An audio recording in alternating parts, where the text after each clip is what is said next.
আসবে না আসবে না, বিস্তারিত বলার সময় নেই, কারণ হযরত আপনার উপবিষ্ট রয়েছেন মঞ্চে, টাইম আপন গতিতে চলতেছে। হাদিস শরীফ বলে, নবী আমার বলেন, সাল্লু কামা রাআইতুমুনি উসাল্লি, বলে তোমরা নামাজ পড়ো যেমন ভাবে আমাকে নামাজ পড়তে দেখতেছো। এ বেরাদার, তাহলে হাদিস থেকে বোঝা গেল যে নামাজ কেমন করে পড়বো, নবী যেমন করে পড়েছেন, তাহলে আপনি নবীর মতো করে যখন নামাজ পড়বেন, নবীর স্মরণ আসবে না আসবে না? জি আসবে না আসবে না? যে আসবে। কিয়াম যখন করবেন নবীর স্মরণ আসবে, কিরাত যখন করবেন নবীর স্মরণ আসবে, রুকু যখন করবেন নবীর স্মরণ আসবে, তাসবিহ যখন পড়বেন নবীর স্মরণ আসবে, সাজদা যখন করবেন নবীর স্মরণ আসবে, তাসবিহ যখন পড়বেন নবীর স্মরণ আসবে, কায়দা যখন করবেন নবীর স্মরণ আসবে, সালাম ফিরাবেন নবীর স্মরণ আসবে। এই বেরাদারান ইসলাম, আত্তাহিয়াত পড়বেন নবীর স্মরণ আসবে। তাহলে বোঝা গেল নবীর স্মরণেরই নাম হলো নামাজ। নারায়ে তাকবীর, নারায়ে তাকবীর, নারায়ে রিসালাত, মাসলাকে আলা হযরত, মুনাজিরে আহলে সুন্নাত। বেশক সুতরাং নামাজ পড়তে গেলে নবীর খেয়াল আসবে, নবীর স্মরণ আসবে। এ বেরাদার, আর এই লামাযহাবী আহলে হাদিস দেওবন্দীদের গুরু বলেছে, গরু গাধার খেয়াল অপেক্ষা নবীর খেয়াল নিকৃষ্ট। নাউজুবিল্লাহ বলবেন না? বলুন। এই জন্য দলগুলিনে যাওয়া, এই জন্য দলগুলিনে যাওয়া। আসসালামু আলাইকুম ওয়া রাহমাতুল্লাহি ওয়া বারাকাতুহু। ওয়ালাইকুম আসসালাম ওয়া রাহমাতুল্লাহি ওয়া বারাকাতুহু।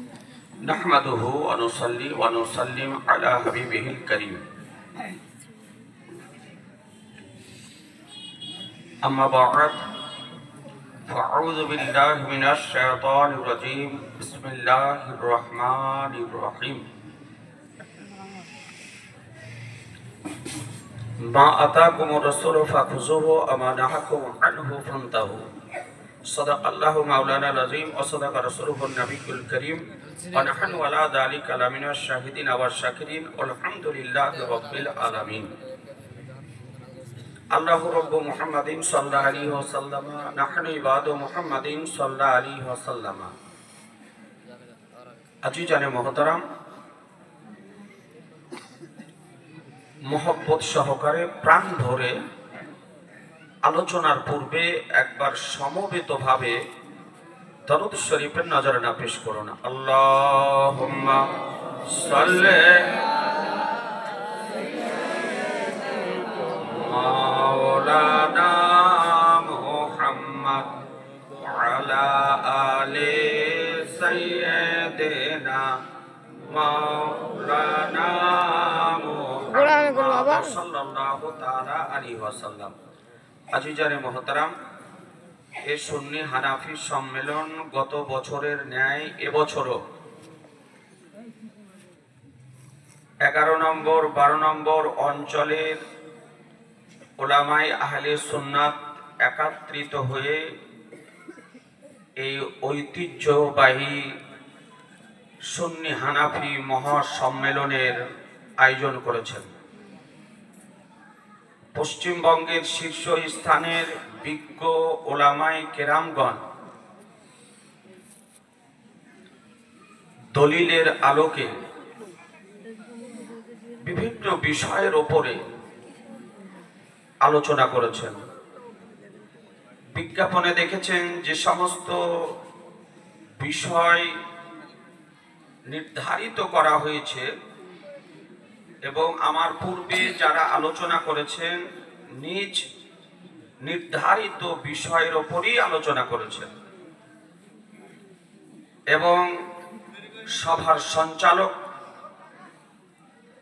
তরুণ মুনাজির আহলে সুন্নাত বাতিলের আতঙ্ক আমার শাহাশিস ফাজিলাতুল শেখ হযরতুল আল্লাম মাওলানা মুফতি আলী হুসাইন আল কাদেরী সাল্লামাহু, প্রধান শিক্ষক গোপীনাথপুর মাদ্রাসা। মঞ্চে উপবিষ্ট রয়েছেন আমার মাথার তাজ, আমার সম্মানীয় বরণীয় উস্তাদুল উলামা, উস্তাদে গেরামি, আমার মাননীয় শিক্ষক,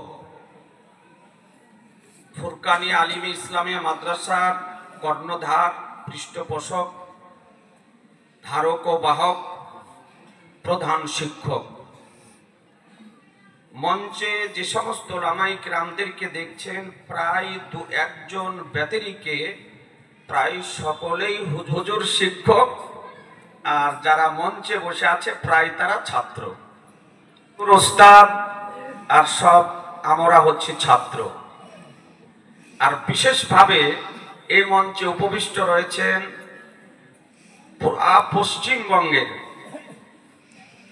মহেন্দ্র ট্রাক্টর চালা মুনাজির আহলে সুন্নাহ, যার নাম শুনলে মুনাজারা করা তো দূরের কথা, অনেক ভ্রান্ত মতবাদ পোষণকারীদের ওযু নষ্ট হয়ে যায়। বয়স হয়েছে আলহামদুলিল্লাহ। শেরে রাজা নাসিরে মসলাকে আলা হযরত খলিফায়ে হুজুর রাইহানে মিল্লাত হযরত আল্লামা মাওলানা মুফতি নাঈমউদ্দিন রাজভী সাহেব কিবলা মাদ্দাজিল্লাহুল আলী একেবারে বইপত্র নিয়ে প্রস্তুতি নিচ্ছেন তার নির্ধারিত বিষয়ের উপরে আলোচনা করার জন্য। আজিজারে মুহতারাম, আচ্ছা, এই যে ওলামায়ে কেরামগণ আপনাদেরকে নিয়ে সম্মেলন করাটি শুরু করেছেন, এটা ভালো কাজ না খারাপ কাজ? ভালো। জোরে বলবেন না? ভালো। একটু হাত তুলে বলেন দেখি। ভালো। সকলে হাত তুলে বলেন ভালো। ভালো। কোনো চাঁদা নেই, কোনো কালেকশন নেই, কেবলমাত্র উদ্দেশ্য আপনাদের ঈমানের হেফাজত। যে অমূল্য ঈমান বর্তমান সময় ঈমান ধ্বংসকারীদের ষড়যন্ত্র থেকে কিভাবে সুরক্ষিত থাকবে, এই আপনাদেরকে নিয়ে এই সভার ব্যবস্থা করেছে। আল্লাহ তাআলা যদি আমার ইসনাহাশিস উলামায়ে কেরামদেরকে হায়াতে রাখেন, আগামী বছরও এই সুন্নি হানাফি সম্মেলন 11 নম্বর 12 নম্বর লালগোলা অঞ্চলের মধ্যে কোনো না কোনো জায়গাতে ইনশাআল্লাহ হবে। ইনশাআল্লাহ হবে না? হবে। সাথ দেবেন না? হবে। দেবেন। আজিজানে মুহতারাম, জাম্মে গাফির উলামায়ে কেরামদের উপস্থিতিতে কয়েক মিনিট কথা বলবো। শীতের রাত্রি, আর আমাদের প্রধান বক্তার ও বক্তব্য আপনাদেরকে শুনতে হবে। মা বোন আপনারাও বিরক্ত হলে হবে না, একটু আপনাদেরকে শুনতে হবে। সন্ধ্যা থেকে আপনারা শুনছেন যে বহু রকমের দল। আমার উস্তাদে গ্রামীয় বললেন, এর পূর্ববর্তী বক্তাগণ বলেছেন ওয়াহাবি, গায়র মুকাল্লিদ, আহলে হাদিস, দেওবন্দি, তাবলিগি, জামাতি, কাদিয়ানি, রাফেজি, শিয়া, খারেজি, আহলে কোরআন, নাস্তিক, এই যত রকমের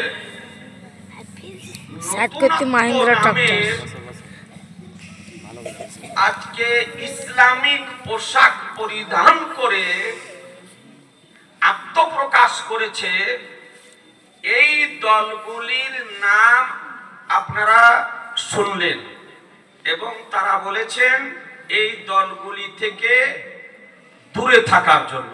নাকি? একটু কথা বলতে হবে কিন্তু আমার সঙ্গে।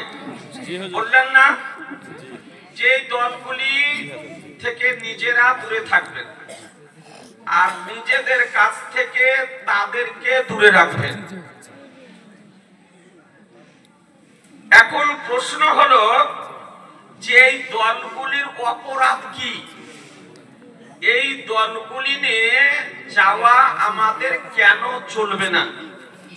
এই দলগুলিকে আমাদের সমর্থন করা কেন যাবে না? এই দলগুলিকে আমাদের প্রশ্রয় কেন দেওয়া যাবে না? এই দলগুলির সঙ্গে আমাদের আত্মীয়তা করা কেন যাবে না? কারণটা কি জানার দরকার আছে না নাই? জি আছে না? আজি জানে মহতারাম, অন্য কোন কথা আলোচনা না করে সরাসরি আমার আলোচ্য বিষয়ে আমি যেতেছি যে এই দলগুলি নিয়ে যাওয়া কেন চলবে না, এই দলগুলিকে প্রশ্রয় দেওয়া কেন যাবে না, এই দলগুলির সঙ্গে আত্মীয়তা করা কেন যাবে না, তার এই বিষয়ে সর্বপ্রথম একটি আপনাকে কিতাব দেখায়, যে কিতাবটির নাম তাকবিয়াতুল ঈমান।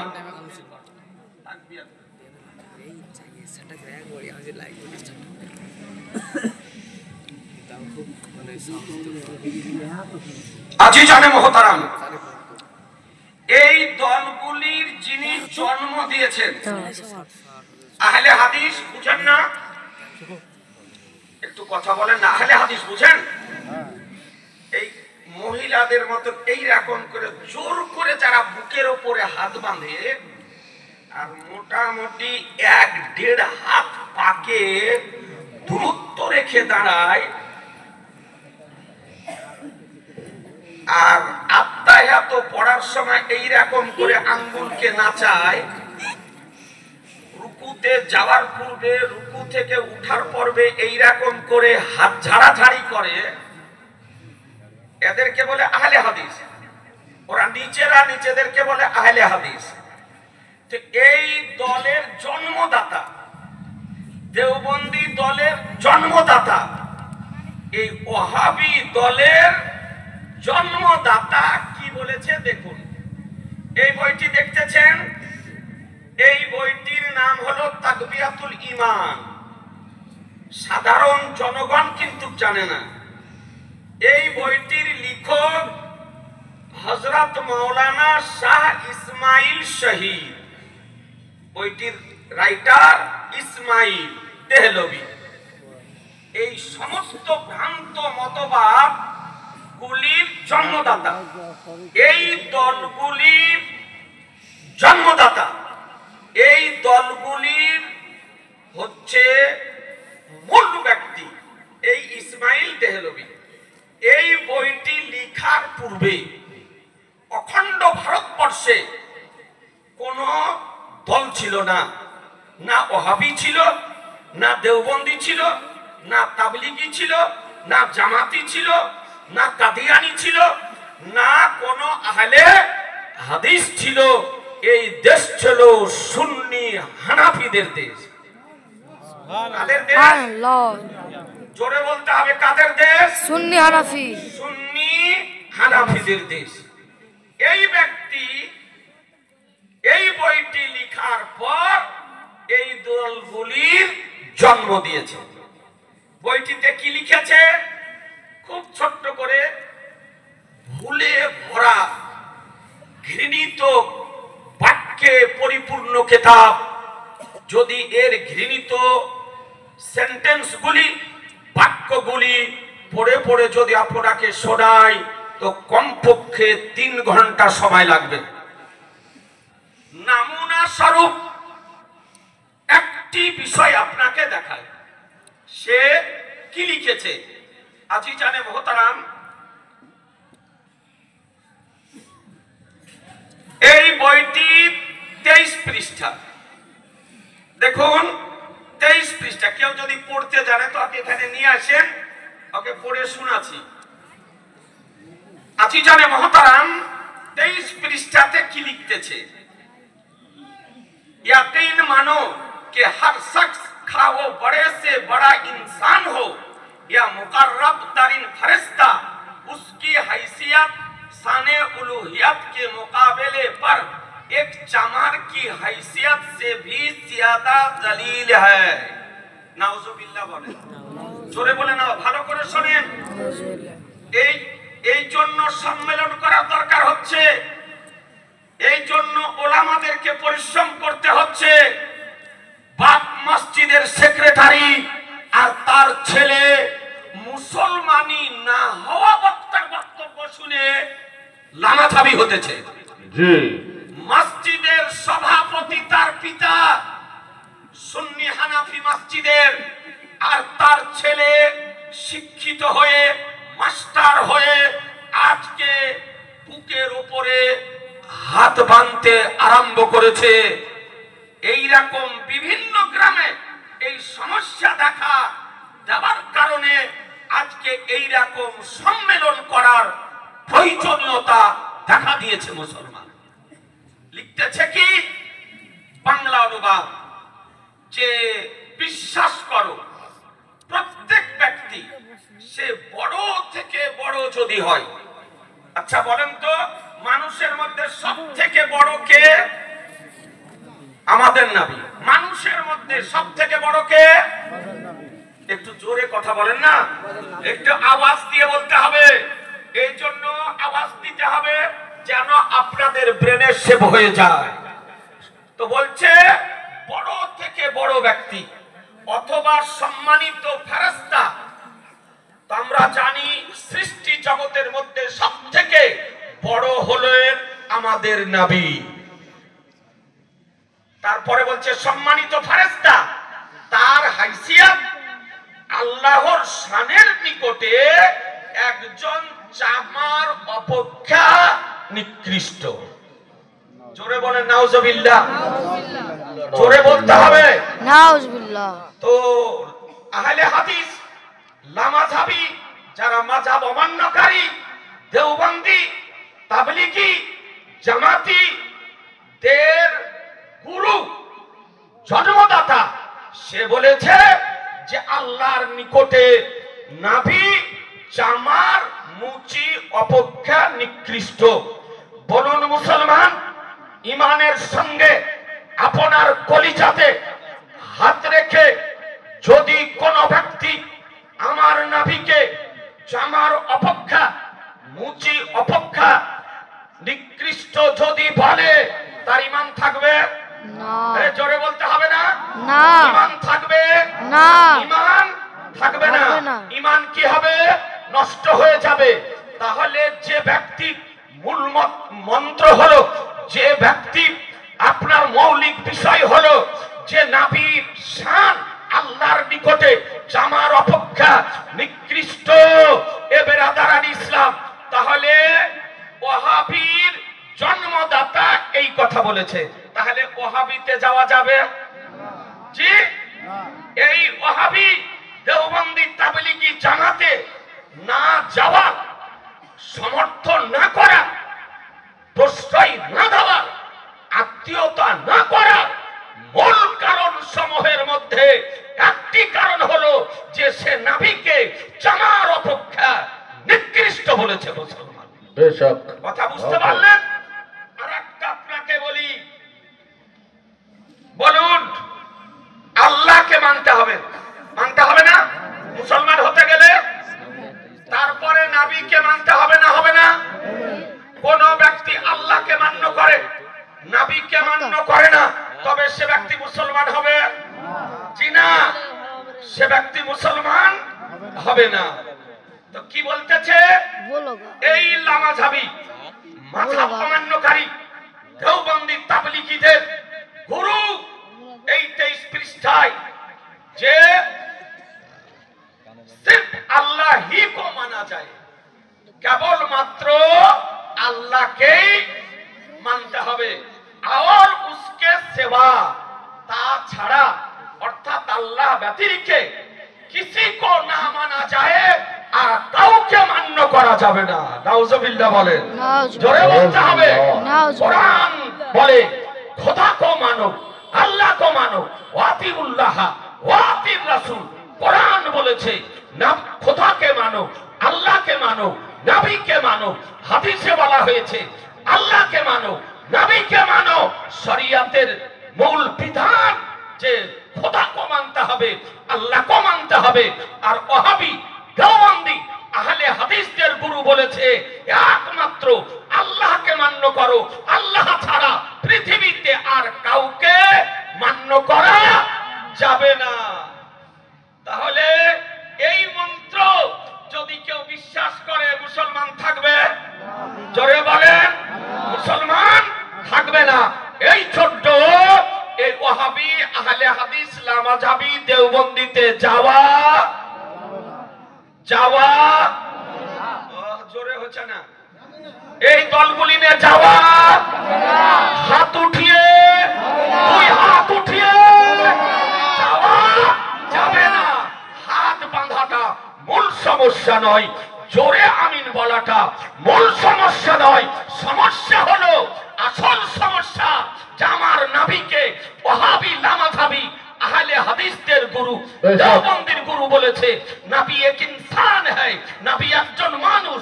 ইনসান কিসি তাজিম করো, মানুষের মতন সম্মান করো, বলকে বড়ে ভাইকে তারা। নাউজুবিল্লাহ। এই বই লিখতেছে, বলছে নবী একজন মানুষ, মানুষের মতন সম্মান করো, বরং বড় ভাইয়ের মতন সম্মান করো। নাউজুবিল্লাহ বলবেন না? জোরে বলেন না। আচ্ছা, নবীকে বড় ভাই বলা যাবে না?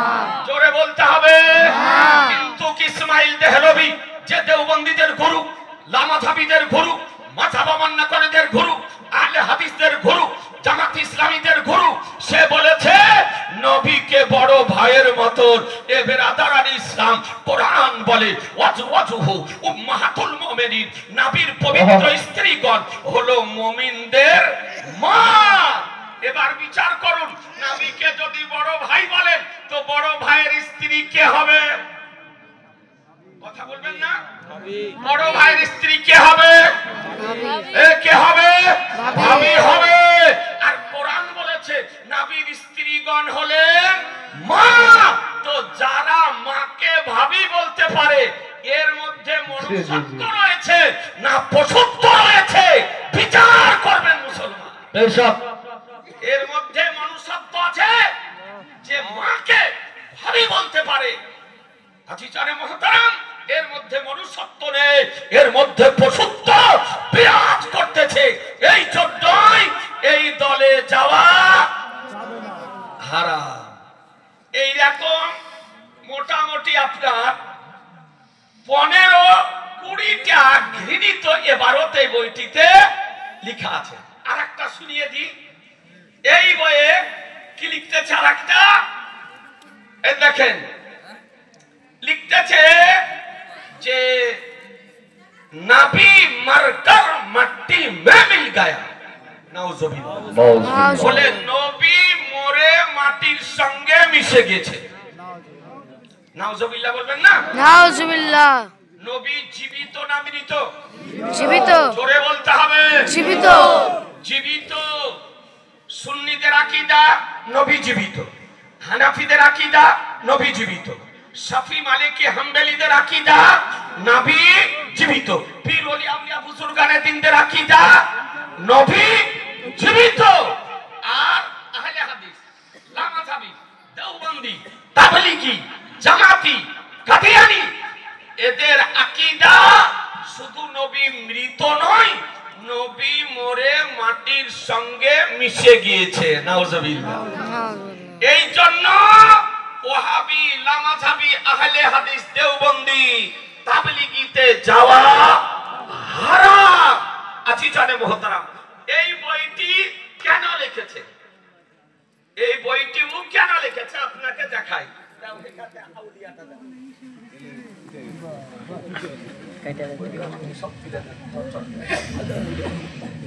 এই বইটি দেখতেছেন, বইটির নাম হেকায়াতে আউলিয়া। ভালো করে শোনেন। কিতাবটি রাইটার হযরত মাওলানা আশরাফ আলী থানভী। নাম শুনেছেন? আশরাফ আলী থানভী লেখক। কুতুবখানা নাইমিয়া দেওবন্দ। এই বইটি কেন লিখেছে তার ব্যাখ্যা দিতেছে। দেখুন যে বইটি কেন লেখা হয়েছে, ছোট্ট করে দেখিয়ে দিই। আজিজানে মুহতারাম, সাধারণ মানুষ তো আপনার জানে না যে বিষয়টি কি। হেকায়াত নাম্বার 59, 98 পৃষ্ঠা লিখতেছে এই সম্পর্কে বইটি সম্পর্কে इसलिए मैंने ये किताब लिख दी है এই জন্য আমি এই কিতাবটি লিখে দিয়েছি कि गो इससे स्वराज होगी আমি বইটিতে যা লিখেছি এতে মানুষের মধ্যে একটা হইহট্টগোল হবে কথা বুঝছেন লিখছে হইহট্টগোল হবে मगर तवक्को है किंतु আমার বিশ্বাস লড় ভড়কর খুদ ঠিক हो जाएंगे যে নিজেদের মধ্যে লড়াই ঝগড়া করে পরে ঠিক হয়ে যাবে আচ্ছা বলেন তাহলে কিতাবটি কেন লিখেছে মুসলমানের মধ্যে যুদ্ধ শুরু করার জন্য মুসলমানের মধ্যে লড়াই তৈরি সৃষ্টি করার জন্য মুসলমানের মধ্যে ঝগড়া বাঁধানোর জন্য বইটি লিখেছে এ বেরাদারান ইসলাম জানে যে আমি নবীকে মরা বলেছি মুসলমানের মধ্যে ঝগড়া বাঁধবে নবীকে আমি বড় ভাইয়ের মতন বলেছি মুসলমানের মধ্যে ঝগড়া বাঁধবে আমি এই কিতাবের মধ্যে বলেছি একমাত্র আল্লাহকে মানো তাছাড়া অন্য কাউকে মান্য করা যাবে না ঝগড়া বাঁধবে আমি এই কিতাবের মধ্যে বলেছি নবী আল্লাহর নিকটে মুচি অপেক্ষা নিকৃষ্ট এই কিতাব পড়ার পর ঝগড়া বাঁধবে তো বলছে ঝগড়া তো বাঁধবে আর তারপরে নিজেরা লড়াই করে পরে ঠিক হয়ে যাবে তাহলে বুঝে নিলেন ওয়াহাবির গুরু ইসমাইল তেহলভি লামাযহাবির গুরু এই জন্য বইটি লিখেছে মুসলমানদের ঈমানকে ধ্বংস করার জন্য ঈমানকে নষ্ট করার জন্য আজিজানে মুহতারাম এই জন্য ওয়াহাবি আহলে হাদিসে যাওয়া জোরে বলেন যাওয়া যাবে আরেকটা কিতাব আপনাকে দেখাই সিরাতে মুস্তাকিম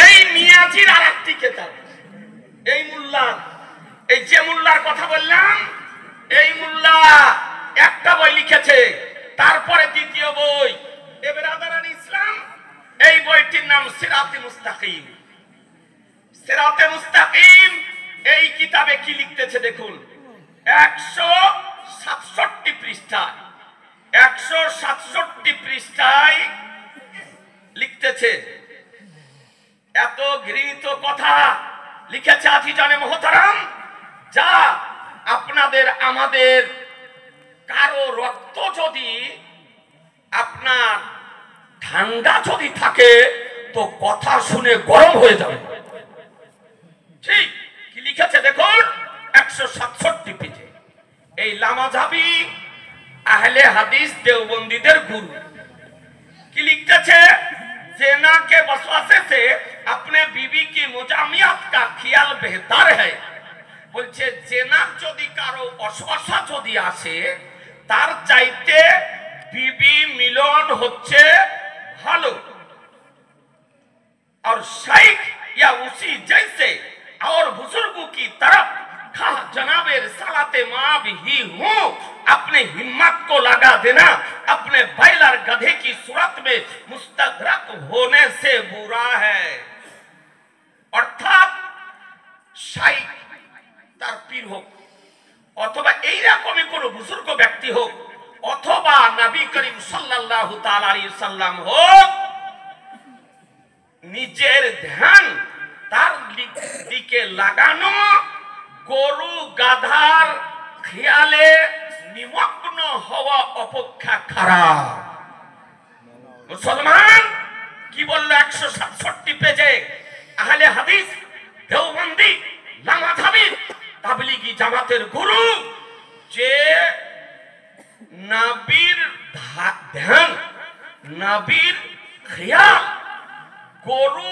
গাধার খেয়াল অপেক্ষা নিকৃষ্ট নাউজুবিল্লাহ বলবেন না জোরে বলুন নাউজুবিল্লাহ যে আপনার বাড়িতে একটি গাই আছে 14 কেজি করে দুধ দেয় এই গায়ের যদি খেয়াল নামাজে যদি আসে কোনো ক্ষতি নেই কিন্তু নবীর খেয়াল যদি চলে আসে তো বলছে যে নামাজ হবে না এটা নিকৃষ্ট খেয়াল বলুন মুসলমান যদি কেউ বলে গরু গাধার খেয়াল ধ্যান অপেক্ষা নবীর ধ্যান নিকৃষ্ট তবে নবীর অসম্মান করা হবে না হবে না এই জোরে বলেন হবে না হবে না আর নবীর চুল পরিমাণ যদি তিল পরিমাণ কোন ব্যক্তি অবমাননা যদি করে অসম্মান যদি করে তাওহীন যদি করে তবে মুসলমান থাকবে, মুসলমান থাকবে না। তাহলে বলুন এ মুসলমান, আমাদের নবী ধ্যান আসবে না আসবে না? এ জোরে বলেন আসবে না আসবে না? আপনি নামাজ পড়বেন, নবীর স্মরণ আসবে না আসবে না? বিস্তারিত বলার সময় নেই, কারণ হযরত আপনার উপবিষ্ট রয়েছেন মঞ্চে, টাইম আপন গতিতে চলতেছে। হাদিস শরীফ বলে, নবী আমার বলেন সাল্লু কামারাই তুমনি উসাল্লি, বলে তোমরা নামাজ পড়ো যেমন ভাবে আমাকে নামাজ পড়তে দেখতেছো। এ বেরাদার, তাহলে হাদিস থেকে বোঝা গেল যে নামাজ কেমন করে পড়বো, নবী যেমন করে পড়েছেন। তাহলে আপনি নবীর মতো করে যখন নামাজ পড়বেন, নবীর স্মরণ আসবে না আসবে না? জি আসবে না আসবে না? যে আসবে। কিয়াম যখন করবেন নবীর স্মরণ আসবে, তেলাওয়াত যখন করবেন নবীর স্মরণ আসবে, রুকু যখন করবেন নবীর স্মরণ আসবে, তাসবিহ যখন পড়বেন নবীর স্মরণ আসবে, সাজদা যখন করবেন নবীর স্মরণ আসবে, তাসবিহ যখন পড়বেন নবীর স্মরণ আসবে, কায়দা যখন করবেন নবীর স্মরণ আসবে, সালাম ফিরাবেন নবীর স্মরণ আসবে। এই বেরাদারান ইসলাম, আত্তাহিয়াত পড়বেন নবীর স্মরণ আসবে। তাহলে বোঝা গেল নবীর স্মরণেরই নাম হলো নামাজ। নারায়ে তাকবীর, নারায়ে তাকবীর, নারায়ে রিসালাত, মাসলাকে আলা হযরত, মুনাজিরে আহলে সুন্নাত। বেশক সুতরাং নামাজ পড়তে গেলে নবীর খেয়াল আসবে, নবীর স্মরণ আসবে। এ বেরাদার, আর এই লামাযহাবী আহলে হাদিস দেওবন্দীদের গুরু বলেছে, গরু গাধার খেয়াল অপেক্ষা নবীর খেয়াল নিকৃষ্ট। নাউজুবিল্লাহ বলবেন না? বলুন, এই জন্য দলগুলি নিয়ে যাওয়া, এই জন্য দলগুলি নিয়ে যাওয়া যাবে না।